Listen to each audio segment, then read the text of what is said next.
ሰላም የእግዚአብሔር ቤተሰቦች ከማኅበረ ቅዱሳን ቴሌቪዥን የዕለቱን አጫጭር መረጃዎች ይዘንላችሁ ቀርበናል።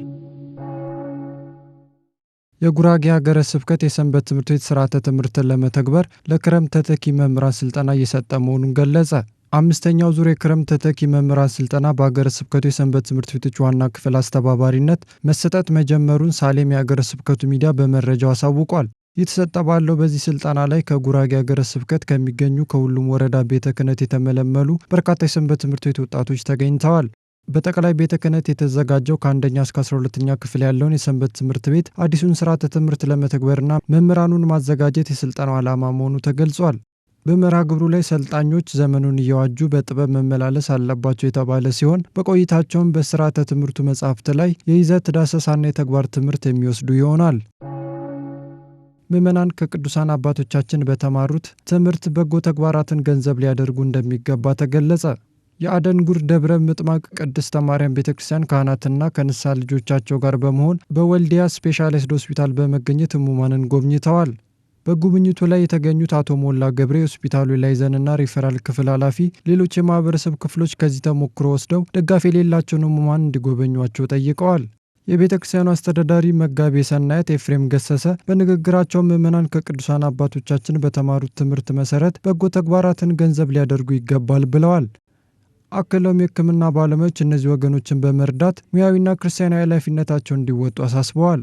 ተሳታፊ ካህናት በአስተያየታቸው የንስሐ ልጆቻችን ምግባረ ሰናያትን እንዲፈጽሙ ተግተን ማስተማር አለብን ሲሉ ተናግረዋል።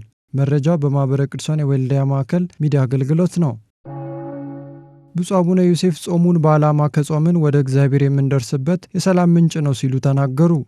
ብፁዕነታቸው የሲዳማ ሀገረ ስብከት ሊቀ ጳጳስ በተገኙበት በሀገረ ስብከቱ የስብከተ ወንጌል ሥራ አስኪያጅ ኮሚቴ አዘጋጅነት የሚካሄደው ወርሃዊ ጉባኤ ተከናውኗል። በጉባኤው ላይ የጾምን ጥቅም አስመልክተው ብፁዕ አቡነ ዮሴፍ እንዳሉት ጾም በዓላማ ከጾምን ወደ እግዚአብሔር የምንደርስበት የበረከትና የሰላም ምንጭ ነው ሲሉ ገልጸዋል። አክለውም በጾም ረገድ ምሳሌያችን የሆነው ኢየሱስ ክርስቶስን አብነት አድርገን ነፍሳችንን በመንፈሳዊ ሕይወት ማበርታት ይጠበቅብናል ብለዋል። መንፈሳዊ አገልግሎቶችን ከመጀመር በፊት የእግዚአብሔርን ፈቃድ በጾም መጠየቅ ተገቢ ነው። ለዚህም በትሕትና መሆን እንደሚገቡ አስገንዝበዋል። አያይዘው እንደገለጹት ሐዋርያት በዓላማ ጾመው እመቤታችንን እንዳዩአት ሁሉ ሁሉም በልማድ ሳይሆን ሥርዓተ ቤተ ክርስቲያንን ጠብቆ መጾም አለበት ብለዋል። መረጃው ኢዮር የአገረ ስብከቱ ሚዲያ ነው። ካህናት አገልግሎታቸውን በስርዓት ለማከናወን እረኝነታቸውን ዘውትር ማጎልበት እንደሚጠበቅባቸው ተነገረ። ይህ የተባለው በአዳማ ደብረ ቤቴል ቅድስት ሥላሴ ካቴድራል ያሉ ካህናት የአገልግሎት አቅማቸውን እንዲያጎለብቱና መንፈሳዊ ተልእኮን በብቃት እንዲወጡ በተሰጠ ስልጠና ላይ ነው። ስልጠናውም ትምህርተ ኖሎትና በመንፈሳዊ አገልግሎት በሚል ርዕስ ዙሪያ ትኩረቱን አድርጎ ተሰጥቷል። ሰልጣኝ ካህናት የምዕመናን ችግሮቻቸውን በመረዳትና በቅድስና ሕይወት በመምራት ሐዋርያዊ ተልእኳቸውን መወጣት አለባቸው ተብሏል። በተጨማሪም በዓለሙ ያለውን ፈተና እንዲሁም የምዕመናንን ፍላጎት ተረድተው አገልግሎታቸውን በስርዓትና በውጤታማነት ለማካሄድ ኖሎትነታቸውን ማጎልበት እንደሚገባቸው ተገልጿል። ስልጠና በአገልግሎታችን ላይ መነቃቃትን ፈጥሯል ያሉት ካህናቱ ትምህርቱን ወደ ተግባር በመለወጥ የምዕመናንን መንፈሳዊ ሕይወት እንደሚያንጹ ጠቁመዋል። መረጃው የሐመረ ተዋሕዶ ሚዲያ ነው። በቡኖ በደሌ ሀገረ ስብከት ለተገነባው የሴቶች ገዳም የንዋያተ ቅዱሳትና የመንፈሳዊ መጻሕፍት ድጋፍ ተደረገ።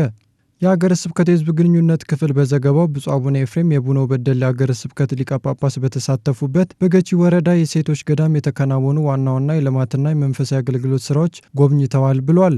ለገዳሙ ግንባታ በኢንጂነር መላኩ ፍጹም አስተዋጽኦ ማለትም ከዲዛይን ዝግጅት አንስቶ እስከ ስራው መጠናቀቅ ድረስ በገንዘብ በእውቀት እንዲሁም ሙሉ በሙሉ በራሳቸው ወጪ ተሰርቶ መጠናቀቁ ተነግሯል። በዚህም በአባ በለጠ ገብረ መድኅንና በንስሐ ልጆቻቸው አስተባባሪነት የንዋያተ ቅድሳትና የመንፈሳዊ መጻሕፍት ለሴቶቹ ገዳም ድጋፍ ተደርጓል። ብፁዕነታቸው እንደተናገሩት ለተደረገው መንፈሳዊና ቁሳዊ ድጋፍ በአገረ ስብከቱና በአካባቢ ምዕመናን ስም ምስጋናቸውን አቅርበዋል። ሰላም እግዚአብሔር ከሁላችን ጋር ይሁን። የዕለቱ አጫጭር መረጃዎች የእስካሁኖቹ ነበሩ።